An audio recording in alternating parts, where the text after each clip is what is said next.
Columbus, genius, madman, or the world's luckiest sailor?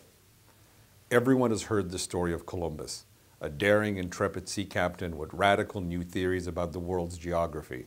He travels to Spain to the court of Isabel and Ferdinand to present his case that the shortest distance to Asia is by traveling west. Isabel and Ferdinand listen to him and then turn to their advisors, the so-called wise men of the court, and ask them, "What do you think of this?" "Preposterous," they all answer in unison. "Everybody knows the world is flat. If you sail to the west, you will fall off the edge of the earth into oblivion and never be heard of again." But Columbus perseveres, and eventually Queen Isabel takes pity on him, hawks some of her jewels, and provides him with 3 boats, and off he goes across the Atlantic. Discovers the New World, ushers in a new age of exploration that lasts for the next 400 years, and the rest, as they say, is history. It's a great story, a shining example of courage and determination in the face of adversity. The problem is, virtually none of it is true. Columbus did travel to Spain to present his case to Ferdinand and Isabel. Beyond that, the story takes a completely different turn. To begin with, the idea that the world was round had nothing to do with Columbus. In the 6th century BC, Pythagoras had already declared that the world was a sphere. And in Homer's Odyssey, which predated him by several hundreds of years, there are already references to the fact that the world was round. In the 3rd century BC, the Greek mathematician Eratosthenes measured the angle of the sun simultaneously between Alexandria and Syene, modern-day Aswan. By measuring the distance between the 2 cities, he was able to come up with a rough circumference of the Earth, a number that was within 7 or 8% of the actual number. Throughout the Middle Ages, there were at least 100 major texts of geography, all which began with the premise that the world was round. So in fact, had Columbus declared that the world was round, no one would have taken issue with him. And if you accept the fact that the world was round, no one would have disputed that had you traveled west, you would eventually have reached Asia. That wasn't the issue. The reason why the king's advisors had rejected Columbus's plan was because they all believed that the distance to Asia was far too long for 15th century sailing ships to travel. Columbus disagreed, and that was the crux of the issue. Columbus believed that the continent of Asia extended across 225 degrees of latitude, roughly 2/3 of the world's surface. He was wrong. In fact, it only extends to about a third of the world's surface. As proof of this, Columbus cited 2 highly questionable sources. One was an obscure 12th century geographer called Marinus of Tyre that no one really was familiar with, and who, notwithstanding his claim, had never actually proved that Asia extended across 225 degrees of latitude. The second was Marco Polo. Now, Marco Polo is an interesting character because he has a far better reputation than he deserves. To begin with, notwithstanding the fact that hundreds of biographies have been written about Marco Polo, we still don't know whether the man actually existed. While everyone has heard of him, hardly anyone has actually read the account of his travels to China.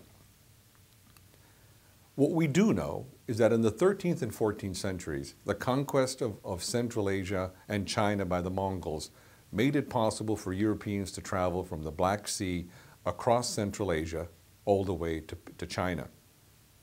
There were a number of routes that you could follow, but all those routes collectively came to be called the Silk Route. We do know that there were Europeans who made that journey.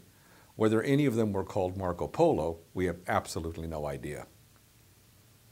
The account of Marco Polo's journeys weren't even written by Marco Polo. They were written by a man called Rusticelli of Pisa, who claimed that he was imprisoned with Marco Polo and shared a cell with him. During their imprisonment, he claimed that Marco Polo recounted to him this fantastical tale of his journeys to the Far East. And they were fantastical tales.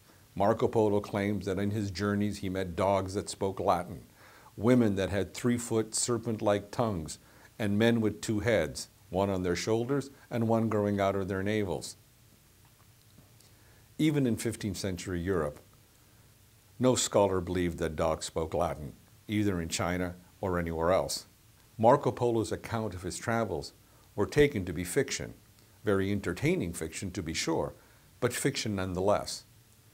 For Columbus to cite Marco Polo as proof of his theories is akin to having some scientist from NASA appear in front of a congressional subcommittee or in front of a panel of other scientists and quote the captain's log of the Starship Enterprise as proof of his theories.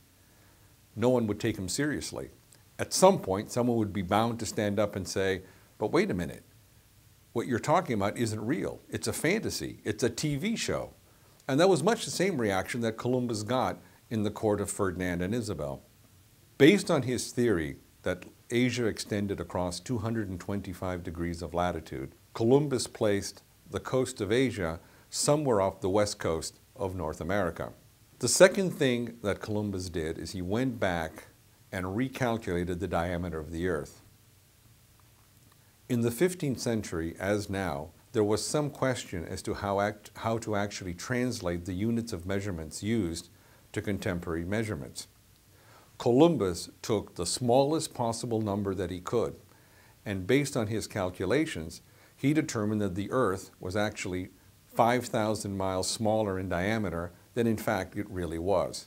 Based on that adjustment, the east coast of Asia was now shifted to roughly where the east coast of North America would be today. Based on those two assumptions, the east coast of Asia would now be just barely within the sailing range of 15th century sailing ships. Nor was the idea that there was land to be found to the west a particularly controversial one.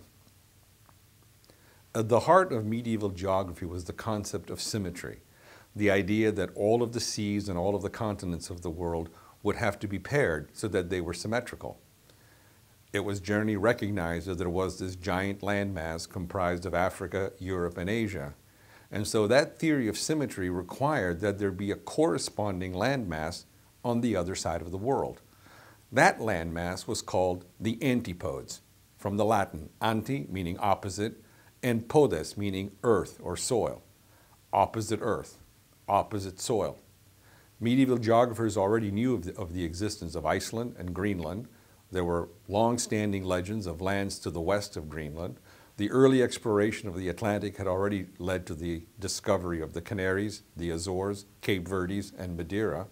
So the idea that there was land to be found by sailing west wasn't a particularly radical one. The problem was that up until then, all of the lands that had been discovered hadn't been particularly valuable. The climates were harsh, the natives were hostile, there was nothing of great value in any of these places, certainly nothing comparable to the riches of Asia. So the idea of finding one more piece of land to the west didn't have particular appeal. In fact, when Columbus returned from his first voyage and declared he had discovered a new route to Asia, the skeptics immediately said, well, wait a minute, where are the silks? Where are the spices? Where are the ambassadors of the great emperor of China? You haven't found anything. You haven't made it all the way to Asia.